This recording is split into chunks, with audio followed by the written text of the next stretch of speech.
মহামান্য সুপ্রিম কোর্টের নির্দেশে নির্বাচন কমিশন সম্প্রতি প্রায় ১.৫ কোটি ভোটারের একটি তালিকা প্রকাশ করেছে। এই তালিকাটি প্রকাশিত হয়েছে লজিক্যাল ডিসক্রিপেন্সি বা তথ্যগত অসঙ্গতির ভিত্তিতে। গত শনিবার এই তালিকা চূড়ান্তভাবে প্রকাশ করা হয়েছে। আপনারা এই তালিকাটি দেখতে পারবেন আপনাদের নিজ নিজ ওয়ার্ড অফিস, পঞ্চায়েত অফিস এবং ভিডিও অফিসে। এছাড়াও আপনারা আপনাদের বিএলওর সঙ্গে যোগাযোগ করেও জানতে পারবেন এই লজিক্যাল ডিসক্রিপেন্সির তালিকায় আপনার নাম রয়েছে কিনা। এখন এখানে সবচেয়ে গুরুত্বপূর্ণ বিষয়টি হলো, যদি এই লজিক্যাল ডিসক্রিপেন্সির তালিকায় আপনার নাম থাকে এবং নির্বাচন কমিশন থেকে আপনাকে নোটিশ পাঠানো হয়, তাহলে আপনাকে নির্দিষ্ট হিয়ারিং কেন্দ্রে উপস্থিত হতে হবে।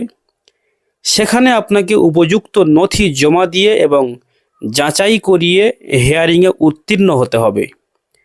হিয়ারিংয়ে পাশ করতে পারলে তবেই আপনার নাম SIR 2026-এর চূড়ান্ত ভোটার তালিকায় অন্তর্ভুক্ত হবে।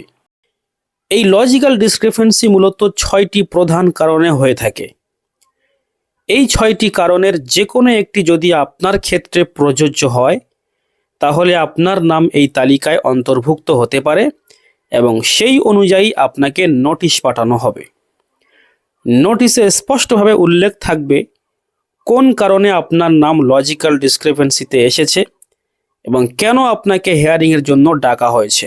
এই ভিডিওর মাধ্যমে আমি আপনাদেরকে জানাবো এই 6টি কারণ কি কি এবং প্রত্যেকটি কারণের ক্ষেত্রে হিয়ারিংয়ে উপস্থিত হলে আপনাকে কোন কোন নথি সঙ্গে নিয়ে যেতে হবে। আপনাদের কাছে অনুরোধ রইল, বিষয়টি মনোযোগ সহকারে শুনুন এবং ভিডিওটি শেয়ার করে দিন অন্যান্য ভাই বোনদের সুবিধার্থে। চলুন এবার একে একে 6টি কারণ আলোচনা করি। প্রথম কারণ, 2025 সালের ভোটার তালিকার সঙ্গে আপনার বাবার নামের অমিল। যদি আপনার ডকুমেন্টসে বাবার নামের বানান এবং 2025 সালের আপডেট ভোটার তালিকায় থাকা বাবার নামের বানান এক না হয়, তাহলে এই কারণে আপনাকে হিয়ারিংয়ে ডাকা হতে পারে। আপনি মন দিয়ে শুনবেন, এটা কিন্তু আমি 2002 সালের কথা বলিনি। এই ক্ষেত্রে আপনাকে 2টি ডকুমেন্টস নিয়ে যেতে হবে। 1, আপনার আধার কার্ড। 2, 2002 সালের ভোটার তালিকার সেই পৃষ্ঠার প্রতিলিপি যেখানে আপনার বাবার নাম রয়েছে এবং যেটি আপনি এনুমারেশন ফর্মে লিঙ্ক হিসেবে দেখিয়েছেন। এই 2টি ডকুমেন্টসের জেরক্স কপিতে আপনার সই বা বাম হাতের বুড়ো আঙুলের টিপ সই দিতে হবে। দ্বিতীয় কারণ, আপনি যাকে প্রজেনী হিসাবে লিঙ্ক করেছেন সেই ব্যক্তির সঙ্গে 6 জনের বেশি ভোটার লিঙ্ক করা রয়েছে। এই ক্ষেত্রে হিয়ারিংয়ের জন্য 3টি ডকুমেন্টস লাগবে। 1, আপনার আধার কার্ড অরিজিনাল এবং জেরক্স। 2, যাকে লিঙ্ক করা হয়েছে তার আধার কার্ড জীবিত থাকলে। 3, 2002 সালের ভোটার তালিকার প্রাসঙ্গিক পৃষ্ঠার জেরক্স কপি। সব কপিতে আবেদনকারীর সই বা টিপ সই থাকতেই হবে।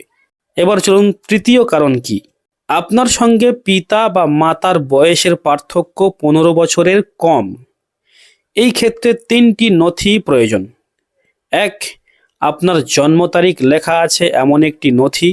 2, যাকে লিঙ্ক করা হয়েছে তার জন্ম তারিখ লেখা আছে এমন একটি নথি। 3, 2002 সালের ভোটার তালিকার সংশ্লিষ্ট পৃষ্ঠার জেরক্স কপি। এবার চলুন 4 নম্বর কারণ, আপনার সঙ্গে পিতা বা মাতার বয়সের পার্থক্য 50 বছরের বেশি। এই ক্ষেত্রেও তৃতীয় কারণের মতো একই 3টি ডকুমেন্টস জমা দিতে হবে। এবার চলুন 5 নম্বর কারণ, 2002 সালের ভোটার তালিকা এবং 2025 সালের ভোটার তালিকায় আপনার নিজের নামের বড় পার্থক্য। এই ক্ষেত্রে প্রয়োজন হবে 1, 2002 সালের ভোটার তালিকার সেই পৃষ্ঠা যেখানে আপনার নাম রয়েছে। 2, এমন একটি সরকারি নথি যেখানে আপনার সঠিক নাম ও পিতা বা মাতার নাম উল্লেখ রয়েছে।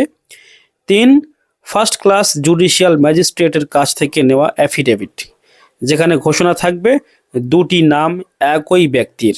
এবারে যাচ্ছি আমরা 6 নম্বর কারণ, আপনি যাকে প্রজেনী হিসেবে দেখিয়েছেন তার নামের মধ্যে 2002 ও 2025 সালের তালিকায় পার্থক্য।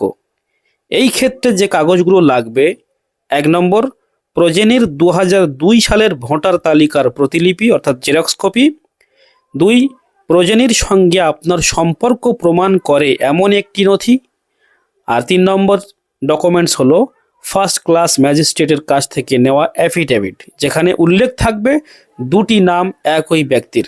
তো এই 6টি প্রধান কারণের যে কোনো একটি থাকলেই আপনার নাম লজিক্যাল ডিসক্রিপেন্সির তালিকায় আসতে পারে এবং আপনাকে হিয়ারিংয়ের জন্য ডাকা হতে পারে। সঠিক নথি নিয়ে হিয়ারিংয়ে উপস্থিত হলে এবং যাচাই সফল হলে আপনার নাম চূড়ান্ত ভোটার তালিকায় অন্তর্ভুক্ত হবেই। ধন্যবাদ ভিডিওটি শেষ পর্যন্ত দেখার জন্য।